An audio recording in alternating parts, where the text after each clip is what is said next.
to fantasize about the inter-Korean thaw. I quote, "It's better to make a fresh start with no rush to détente until Kim gives up his nuclear ambitions." A lot of anticipation, but also skepticism as well. Well, there's a lot of skepticism about how genuine Kim Jong-un will be about denuclearization, about making promises. This writer from Bloomberg reminds us of the last Korea summit in 2000, out of which, quote, "nothing tangible came." This time round, South Korea needs to understand that its northern neighbor can't be bought. We need to offer Pyongyang sweeteners like investment and aid. Don't waste the summit. That's what the writer from Bloomberg says to South Korea, but also saying don't be dazzled by the symbolism of that summit. And we found a pretty scathing op-ed from the New York Times as well, saying time and time again, Pyongyang dangles aspirational goals in jointly signed but totally unenforceable statements.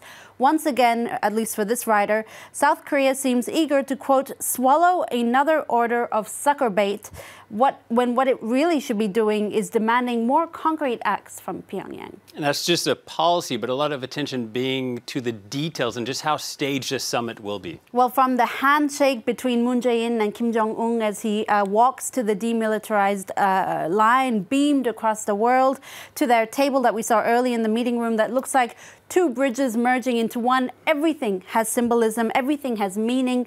Even the food, for instance, they'll be serving potato rosti, a Swiss dish, in a nod to President Kim's upbringing in Switzerland.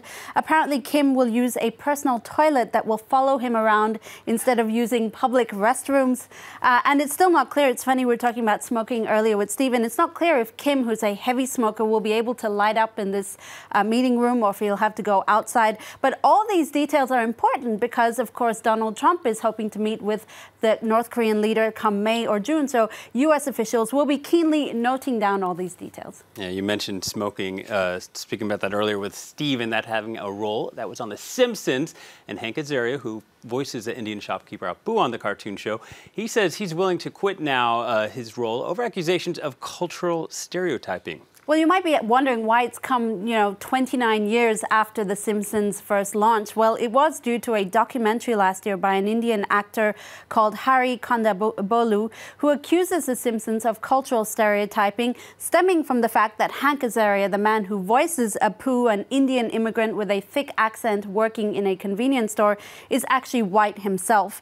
Now, the documentary argues that it perpetrates negative cultural stereotypes about Indian immigrants and Indian Americans. Now, Bustle, the website, reports that Azaria has told a U.S. talk show host that he's willing to step away from the character, saying change must begin with more diversity in writers' rooms. Now, one writer in the Daily Telegraph argues that critics are missing the point of Apu's character that's really all about satire. He satirizes the idiosyncrasies of American suburbia. So really, for this writer, it's much Apu about nothing.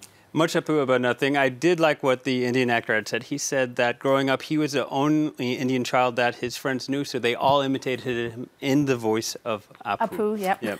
Well, moving on now. Organizers of Germany's equivalent of the Grammys are facing backlash over a recent award they gave out. Well, they're embroiled in scandal due to anti-Semitism. This year, they awarded a rap duo the Echo Prize. The Echo Prize is like Germany's equivalent of the Grammys for the album entitled Young, Brutal and Good-Looking 3. Now, the problem is these two rappers, Kollega and Farid Bang, have been accused of misogynistic, homophobic and anti-Semitic lyrics. Now, in one of their songs, they compare their own bodies to that of Holocaust prisoners, so it gets pretty unpleasant. Several artists have actually handed back their awards in protest, and now Bild, the German tabloid, reports that the Federal Music Industry Association has said it'll scrap future shows because the brand is so badly damaged that they need a completely new beginning.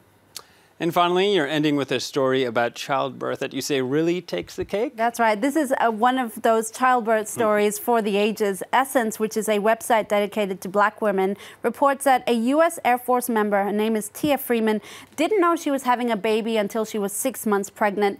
She had already booked a trip to Germany, so she decided to take the trip. On her overnight layover in Istanbul, she got bad cramps and thought, It was due to food poisoning on the bad, bad airline food.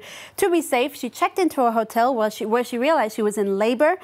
She then YouTubed her way into delivering her own baby by herself in that Istanbul hotel room via water birth. Her son, Xavier, was truly brought into this world thanks to modern technology. Wow, that's a great story. All right, thank you, Dipti. Dipti Laurent with a look at the international press.